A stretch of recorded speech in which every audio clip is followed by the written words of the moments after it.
Hi, and welcome to Cooking Kosher. I'm your host David, and I'm going to show you how to prepare delicious, healthy, 100% kosher meals using familiar ingredients and the pots and pans you probably already have. So let's get started. Tonight I'm in the mood for pasta, so we're going to make fettuccine pomodoro. We're going to start our pomodoro out by boiling some water. So we're going to choose kind of a medium saucepan for this. This is a 3/4 saucepan, and let's get it going.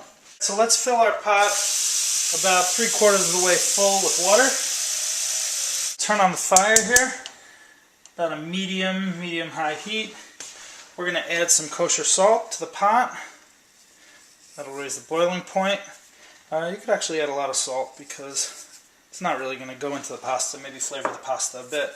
We're also going to add a tiny splash of olive oil to the pot, and then we're going to find our matching cover and let it come to a boil.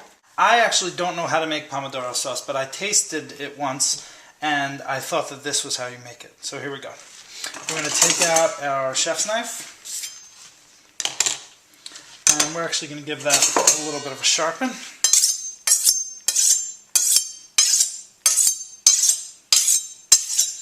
Four or 5 times on each side is plenty. I usually rinse it off afterwards. And then we have our ingredients here. So we have a red onion, which actually I don't think is traditionally in a pomodoro sauce, but I want it in there. We have some garlic cloves. We have some amazing organic heirloom tomatoes. And we have some parsley. So we're going to start with our garlic. Give it a little whack. And that's how you release it from its skin. And we're just going to give this a really rough kind of a chop. And it's nice to actually get a piece of garlic here and there in your sauce, so I don't think we need to chop it that finely.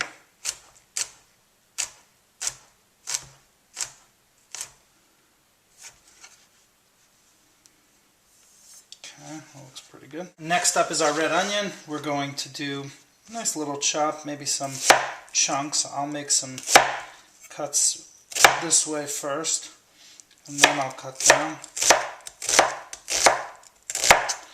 I'll make kind of little ribbons or something.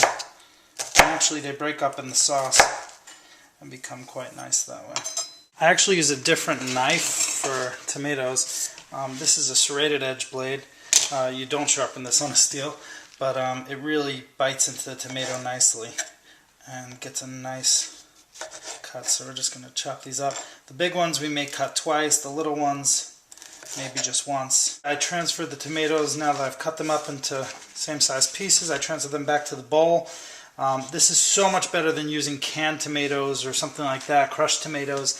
I once had these around and I was just using them for salads or something, and I wanted to make a tomato sauce, and I used these and it came out amazing. The skin kind of breaks up and gets chewy, and it's awesome. You'll see. Our last fresh ingredient here is the parsley. So we're going to take back to our chef's knife now, and we're just going to cut off the bottoms of the parsley, and we're just going to rough chop it once straight through. I already washed it and checked it, and you don't want to make the parsley too small because you want, again, to have nice pieces, and just run your knife straight through it. I like to clean as I go just because that means I could eat quicker when I'm done. So you could see I got my blue cutting board here. Blue is from Milchig in this kitchen, and this is our Milchig sink. I transferred all the vegetables off the cutting board onto our plates, and we're just going to scrub this with some soapy water and rinse it off. So as our water is coming to a boil, I've put on a 10-inch skillet here, and we're just heating it up a little bit, getting it to temperature, and it's pretty good there. So we can get some olive oil, put it in our pan. And you could be kind of generous with the olive oil on this one because the basis of the sauce is really the olive oil and the tomato juice. So feel free to put in a good amount of olive oil there. Swirl it around your pan a little bit, and then we're going to start by adding our vegetables. Let's start with the onion.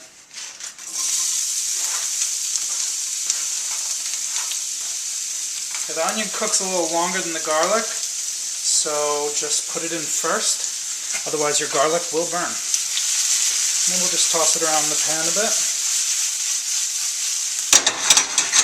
Beautiful. A little salt and pepper.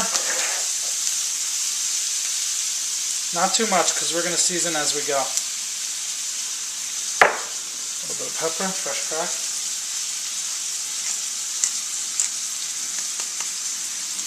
Good. The onions are looking nice, translucent. We're going to add in our garlic.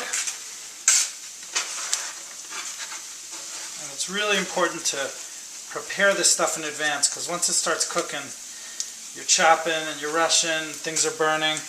You really got to be prepared. So we're just tossing that around a bit. And then very quickly, 10-15 seconds, we add our tomatoes. You do not want that garlic to burn. Here they go, all of them, straight in the pan. Toss these tomatoes around a bit. Now I'm not adding the parsley at this point, I'm going to save that for the end. So it's got a nice little fresh flavor to it. We are going to add a couple spices here. We're actually going to add a little bit of garlic powder, which I find gives the dish slightly different flavor than the garlic itself. So I like that kick. And a little bit of paprika. Just tap that in. Gives it a nice red color, and it also gives a nice bite to it. And the combination of the paprika and the fresh ground pepper really comes out great. And I'm actually going to make a nice coarse grind here on the pepper, and I'm going to add some more at this point as well because we added some more ingredients with the tomatoes and the garlic, and those don't come seasoned. We're going to add a little more salt because tomatoes actually soak up a lot of salt. So you could be kind of generous on the salt. We're actually going to use the back of a fork to start smashing these things as they cook. And that's going to impart amazing flavor, and also that's going to make your sauce saucy. Get it? Alright, this is looking really good. Let's cook it a little bit. Looks like our water has come to a boil.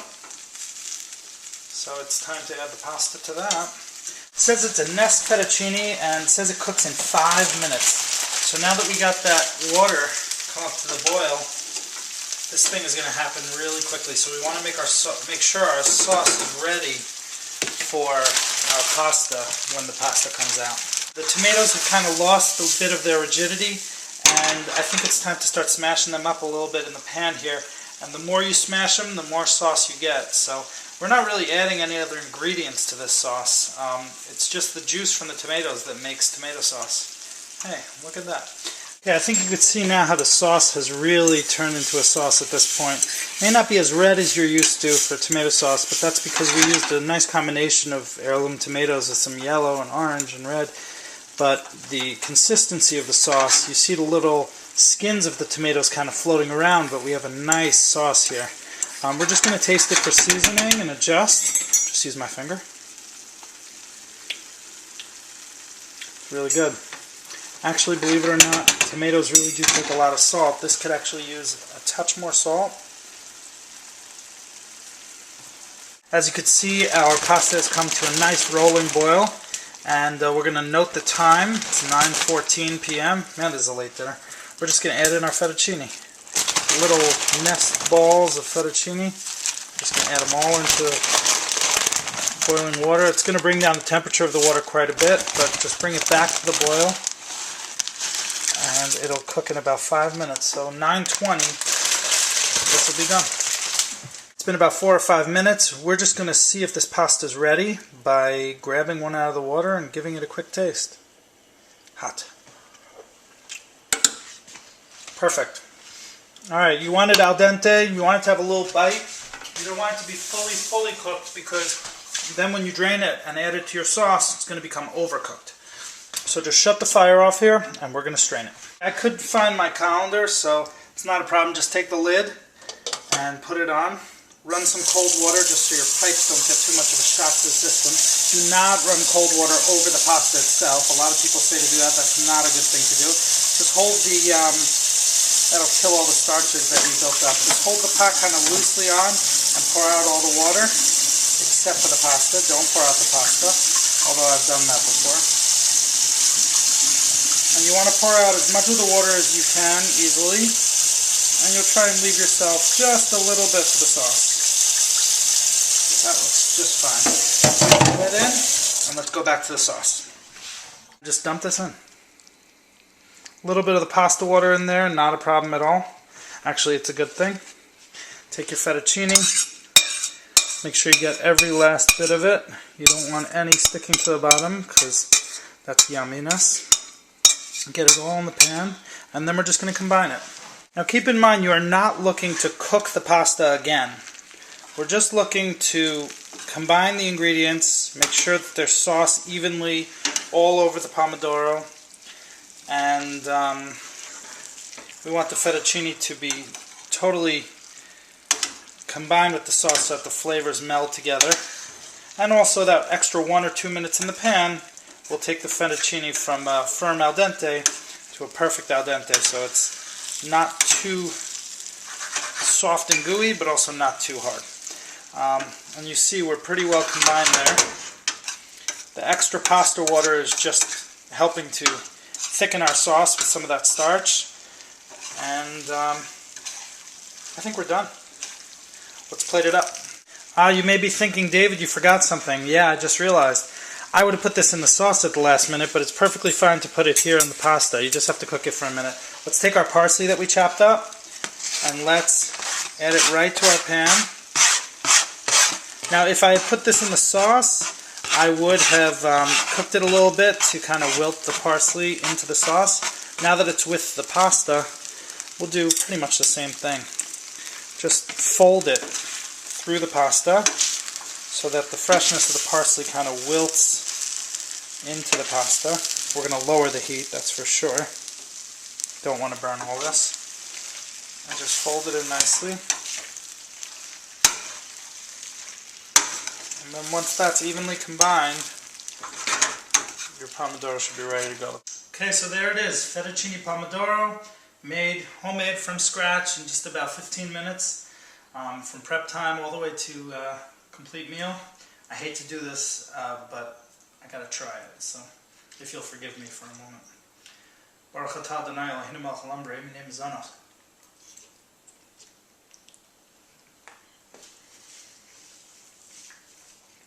Really good.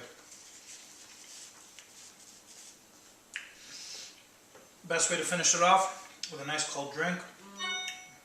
Baruch atah Adonai Eloheinu melech haolam shehakol niyeh b'dvaro. Great. So thank you so much for joining me for our first episode of Cooking Kosher. We have many more to come, so thanks again.